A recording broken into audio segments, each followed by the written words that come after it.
কিছু কথা বলতে চাই, যদিও আমি বুঝতে পারছি না কথাগুলো কিভাবে বলা উচিত বা বলা উচিত কি হবে।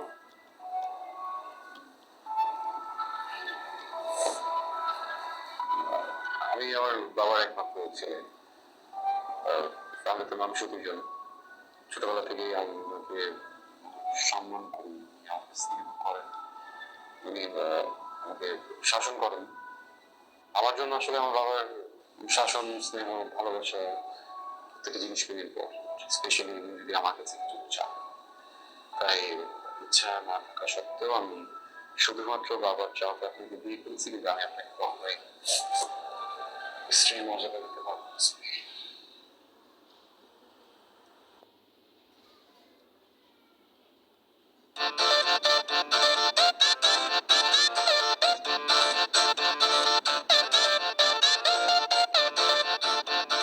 আমাকে আপনার স্ত্রীর মর্যাদা দিতেই হবে না। আমার সাথে জাস্ট কয়েকটা দিন একটু অ্যাডজাস্ট করে থাকুন, তাতে আমি খুশি।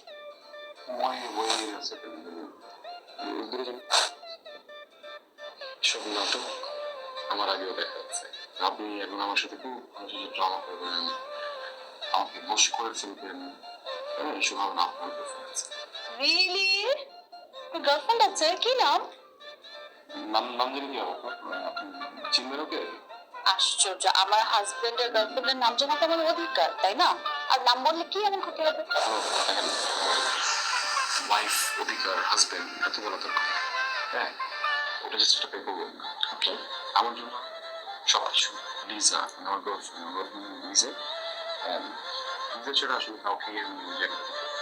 Very good. এদিকে দেখেন, আমার দিকে দেখেন, বলেন তো আপনার ওয়াইফ পিঙ্কি আমি আমি বেশি সুন্দর নাকি গার্লফ্রেন্ড লিজা বেশি সুন্দর? হুম? কি করতেছেন? টাচিং হইতেছেন কেন? বুঝলাম না বিষয়টা। প্লিজ একটু দূরে থেকে কথা বলে দেন।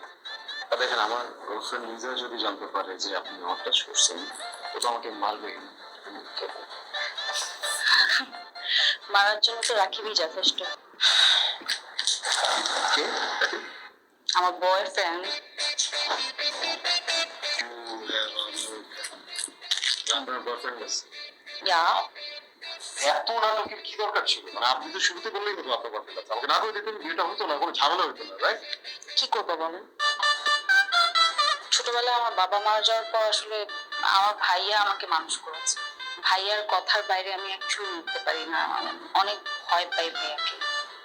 রাকিব থাকে ইতালিতে, ইতালি থেকে এত অল্প সময়ের মধ্যে আসলে ম্যানেজ করতে পারিনি, এসে আমাকে নিয়ে আমরা যে পালিয়ে গিয়ে বিয়ে করবো এটা পসিবল হয়নি।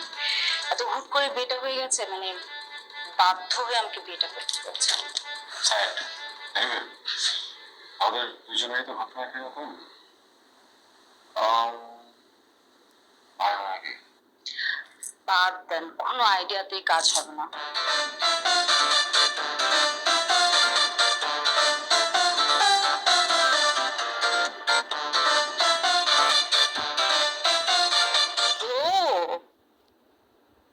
সিরিয়াসলি আমার মনে হচ্ছে আপনি আমার আগের জন্মে কোনো একটা কিছু ছিল না, ভাই ব্রাদার টাইপ একটা সম্পর্ক ছিল আপনার সাথে আমার। I am sure about it.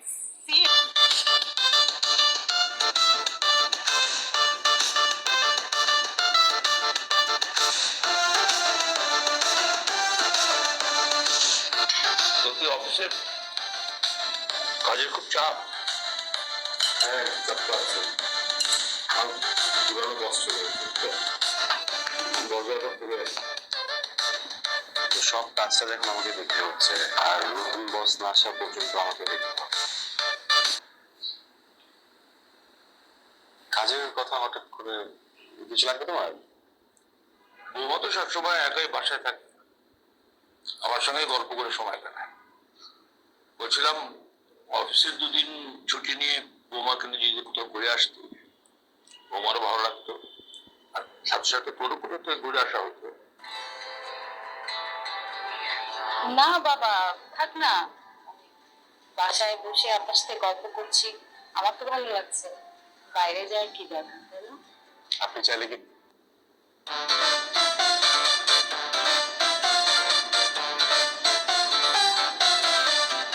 তুমি চাইলে কিন্তু আমরা যেতে, চলো ঘুরে এসে কোথাও থেকে।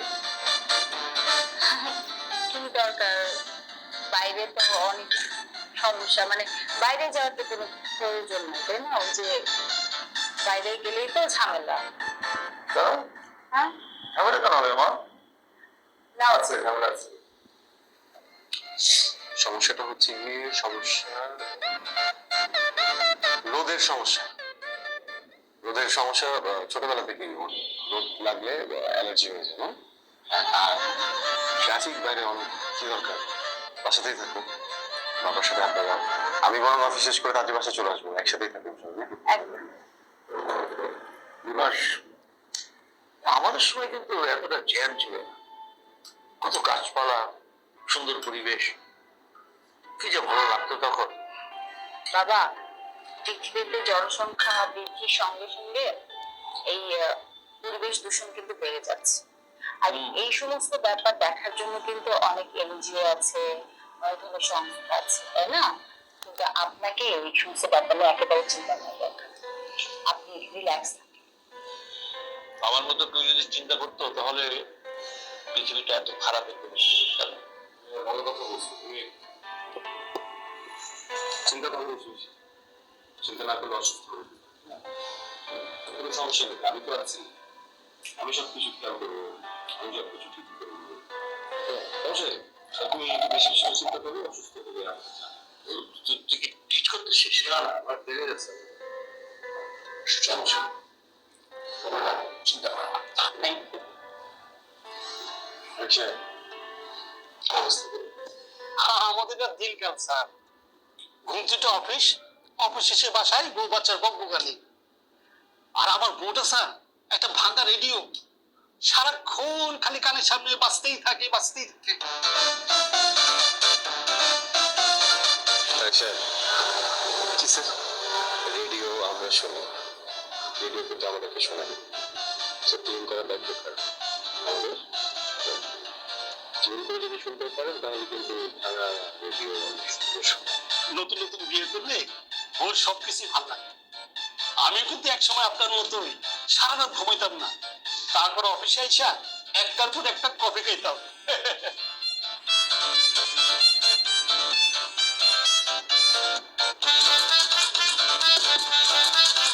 যাই হোক স্যার, ভাবির কেউ থাকতে থাকতে ভাবির হাতে রান্না খাওয়ান স্যার। টেনশনে কিছু নাই, টিম থাকবে। টিম আমার করবে, কিন্তু আমি কিছু উপরে টেনশনে নেই, আমি টেনশন আছি আপনাদের। হাবির ব্যাপারে আপনি যদি বর্ণনা শুনলাম, তারপরে আপনার হাবির রান্না খাওয়ার জন্য খুব বেঁচে থাকবে, এটা ভালো। ওইসব কিছু না স্যার, আমি বহু শোক অত্যাচার সহ্য করে গেছি স্যার। বাহ, তো বেশ ভালো। ঠিক এটা, ঠিক আছে। আর কিছু বলবেন? স্যার, ওর ভাবির সাথে কিন্তু কোনো বছর টিউনটা নষ্ট করেন না। একটু আগে মনে হয় ভাবি ফোন দিয়েছিল, ভাবি কিন্তু দেখতে মাশাআল্লাহ sir. Thank you, thank you Tariq Sahib. আসুন তাহলে। স্যার, জি তারিক সাহেব। জি স্যার। বাড়িতে পুরুষ থেকে সকল আসুন। জি স্যার, জি স্যার। আসুন। আসি স্যার।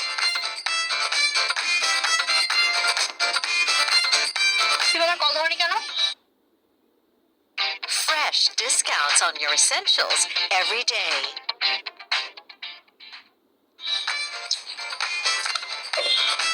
একটা কথা বলবেন, অফিসের কাজে ব্যস্ত। কাজে ব্যস্ত ছিলাম? কই, তুমি তো আগেও কাজে ব্যস্ত ছিলা। কখনো কি এরকম হয়নি যে আমার ফোন ধরনি? এখন কেন ফোন ধরতেছো না?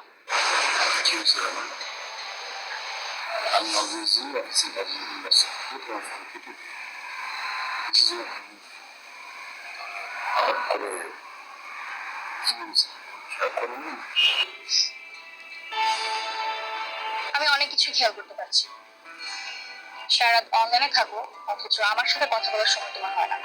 তুমি এখন তোমার ফোন, অফিস আর তোমার ওয়াইফ নিয়ে ব্যস্ত থাকো। আমার সাথে কথা বলার কি প্রয়োজন আছে তোমার? কোন কথাকে কোথায় নিয়ে আসছে সংক্ষেপে বলো তো ভাই। আমি কোন সিচুয়েশনে বিয়ে করেছি তুমি জানো না?